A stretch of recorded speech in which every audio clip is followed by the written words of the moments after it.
Evening everybody. We are standing on the bed of the Luni River, about 30 kilometres upstream of Gudamalani. We're in Rajasthan, India, in the Thar Desert. The Luni River being one of the major rivers that flows down through the eastern part of the desert. Very noisy behind us with people crossing the low bridge across the river. It doesn't flow here that often. Jayesh, Mukherjee, PhD student, how often does the Luni River flow at this particular point? It's a very typical monsoon river, so it has a unimodal hydrograph.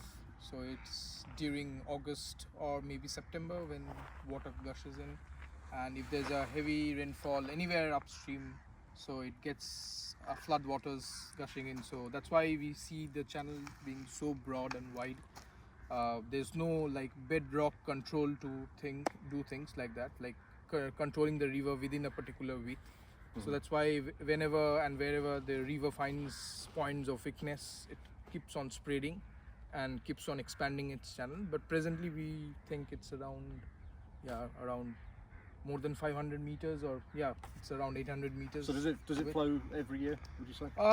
It depends on the monsoon. It's just heavily dependent on the monsoon. Right. But this part of the channel remains dry. Downstream of this, on the other side of the causeway, where we can see the setting sun, so there's the Narmada canal water has been introduced into the channel. So downstream, where in Gandhav bridge, which we crossed last day, so there we are seeing some water flowing. So it's the canal water that is being introduced to that. So it's nothing about natural water. I'm not sure about the groundwater conditions at this point. So maybe drilling down some bits can give us an idea about the groundwater. But moreover, we find some bedrock materials which are being fragmented, and so these are being carried down from the upstream, which we visited in our last field walk. Yep. So that was somewhere near Sindhari. We visited a good spot, and these are all residual parts of Aravalis. So it's got a reasonable flow strength when it does come down in flood. There's some larger Larger things. There. You can see the section where flood deposits are being laminated within the riverbed.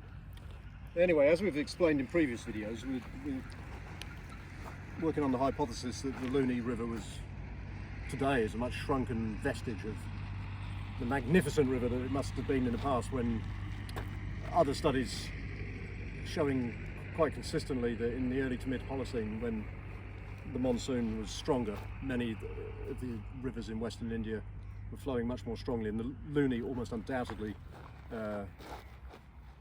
was subject to those more frequent, probably longer lasting flows. So today we've been trying to chase a paleo channel of the Luni River, which Jayesh identified on some imagery that we had. It runs sort of east of here. It's a kind of an abandoned loop of the Luni, which is now encroached on by wind-blown dune fields, and it's taken quite a bit of effort to actually identify the feature on the ground. It shows up very well on a digital elevation model, but it's quite difficult to actually find on the ground.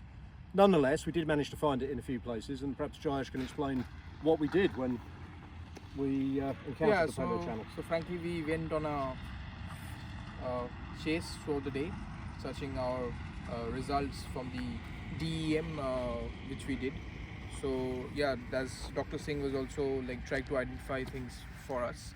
So we went tracing a paleo meander which existed maybe somewhere during the mid Holocene that we expect.